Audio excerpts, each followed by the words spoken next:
আজকের এই শুভেচ্ছা বিনিময় এবং প্রতিনিধি সম্মেলনে সম্মানিত সভাপতি আমাদের অত্যন্ত প্রিয় পত্রিকার প্রধান সম্পাদক ওমর ফারুক জালাল ভাই, মঞ্চে উপবিষ্ট ঢাকা সাংবাদিক ইউনিয়নের নির্বাহী সমিতির অন্যতম সদস্য, ঢাকা কলেজের সাবেক, বাংলা কলেজের সাবেক জিএস এবং জাতীয়তাবাদী আদর্শের রাজনীতি করতে গিয়ে বারবার তারা নির্যাতিত হয়েছেন দৈনিক পাঞ্জিরির নির্বাহী সম্পাদক তালুকদার রুবি, মঞ্চে রয়েছেন ঢাকা সাংবাদিক ইউনিয়নের সিনিয়র সদস্য সিভিল রাইটস সোসাইটির সম্মানিত চেয়ারম্যান শ্রদ্ধাভাজন মোহাম্মদ জাকির হোসেন সহ অন্যান্য অতিথিবৃন্দ, সামনে উপস্থিত প্রেজেন্টান্সের বিভিন্ন জেলা উপজেলা থেকে আগত সাংবাদিক বন্ধুরা, সুধীজন উপস্থিত সাংবাদিক বন্ধুরা, আসসালামু আলাইকুম। এতক্ষণ অনেক গুরুত্বপূর্ণ বক্তব্য শুনছিলাম গণিতদের কাছ থেকে, প্রতিনিধিদের বক্তব্য শুনছি তাদের দাবি দেওয়া সম্পাদক মহোদয়ের কাছে। যারা পত্রিকার টেকনিক্যাল সম্পর্কে অবগত আছেন আর যারা নাই পার্থক্য আছে, তো যারা পত্রিকার টেকনিক্যাল সম্পর্কে জানেন তারা বোঝেন যে একটি বাংলা পত্রিকার চেয়ে একটি দৈনিক পত্রিকা প্রকাশ করা অনেক কঠিন। বাংলা পত্রিকা খুব সহজেই প্রকাশ করা যায়, আরামবাগ বুকে এলাকায় দিলেন ইংলিশ পত্রিকা পাওয়া যায়, এটাকে নিউজ ট্রান্সলেট করতে হয়, এটা আলাদা কস্টিং বেশি, খরচ বেশি। তো আমার সাংবাদিক বন্ধুরা, যেহেতু আমি রিপোর্টারদের সংগঠন করি, আমি নিজেও রিপোর্টার, এই কারণে আপনাদের পক্ষে আমি কিছু কথা বলতেছি। আজকে পত্রিকা দেখলাম, আমি প্রধান সম্পাদক বেশি প্রতিনিধি উপস্থিত রয়েছে। আজকের প্রতিষ্ঠা বার্ষিকীর পত্রিকাটি দেখলাম 12 ইঞ্চি বিজ্ঞাপন, দুঃখজনক ঘটনা।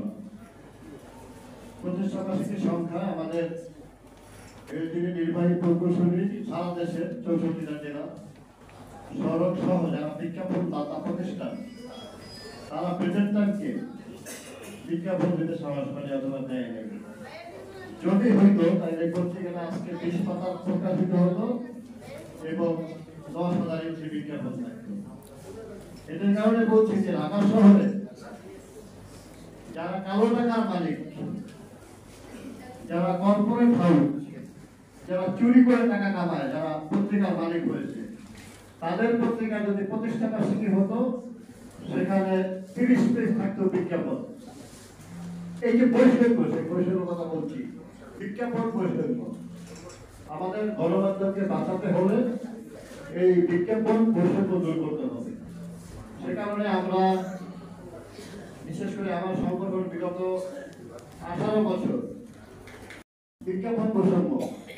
আজকে দেখেন আরেকটি ইংলিশ পত্রিকা দেখেন নর্মাল সংখ্যায় তার 400 ইঞ্চি বিজ্ঞাপন আছে, আর একটি প্রতিষ্ঠা বার্ষিকীর সংখ্যায় 12 ইঞ্চি বিজ্ঞাপন।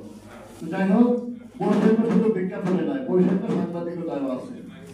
আপনারা যখন একটা অ্যাক্সিডেন্ট কাছে যান বিজ্ঞাপনের জন্য, প্রথম প্রশ্ন সিরিয়াল কত? পত্রিকার কোনো সিরিয়াল নাই, পত্রিকা ডিএমপি আছে কিনা, মিডিয়া আছে কিনা, এটি যথেষ্ট।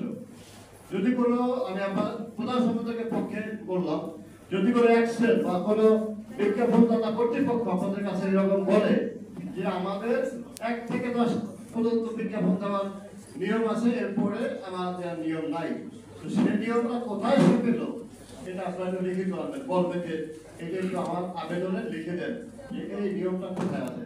আপনারা জানেন এখানে আমাদের সম্পাদক মহোদয় অনেকে উপস্থিত ছিলেন। এই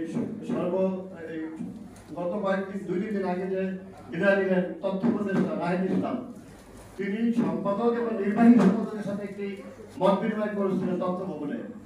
সেখানে স্পষ্ট তখন ডিএমপি ডিজি বলেছিলেন যে যদি এরকম কোনো কর্তৃপক্ষ বলে আমাকে সরাসরি ফোন দিবে অথবা লিখিত অভিযোগ করবে যে এইরকম কোনো নিয়ম নাই। সুতরাং আমার সহযোগী বন্ধুরা যারা বিজ্ঞাপন এই পত্রিকার আপনাদের যেটি সোজা কথা, সত্য কথা, ভিজিট টাইম আপনাদেরকে সম্মানী বা বেতন দিতে পারে না। আমাদের একমাত্র আয়ের পথ বিজ্ঞাপন। তো যেসব অ্যাকশনরা, যেসব কর্মকর্তারা কোনো সিরিয়াল নিয়ে কথা বলে, তাদেরকে আপনারা প্রশ্ন করবেন যে এই নিয়মটা কোথায় পেয়েছেন। আর বিজ্ঞাপন প্রশ্ন নিয়ে আন্দোলন দরকার। আন্দোলন করলে অনেক হয়, অনেক কিছু হয়, যেটা প্রমাণ 5ই আগস্ট আপনারা দেখেছেন। আমি যারা সম্পাদককে সংগঠন করেন, আসলে প্রধান সম্পাদক যিনি, তিনিও সম্পাদককে সম্পাদন করেন। আপনারা বিজ্ঞাপন বৈষম্য নিয়ে কাজ করেন, আর না হয় পেটেন্ট টাইম প্রতিষ্ঠা বার্ষিকীরও 12 ইঞ্চি বিজ্ঞাপন পাবে। আর নর্মাল টাইমে আপনারা প্রতিনিধিরা বিজ্ঞাপন আনতে গেলে বিজ্ঞাপন পাবেন না, কারণ বৈষম্যের কারণে। অনেক বন্ধুরা বলেছেন যে আমরা সকালবেলা পত্রিকা পাই না, একটা পত্রিকা পাঠাতে 50 টাকা লাগে পরিবহন খরচ, প্রতি প্যাকেটে 50 টাকা লাগে প্রতি পরিবহন খরচ। একজন এটা যে কাজ করে রাতে তাকে বেতন দেওয়া লাগে। সুতরাং আমরা সারা বাংলাদেশ থেকে আমরা প্রধান সম্পাদক কত টাকা দিচ্ছি, কত টাকার বিজ্ঞাপন দিচ্ছি, আর সকালবেলা পত্রিকাটা কিভাবে পাবো, বিবেক আর বিবেকের সাথে যোগাযোগ করবেন।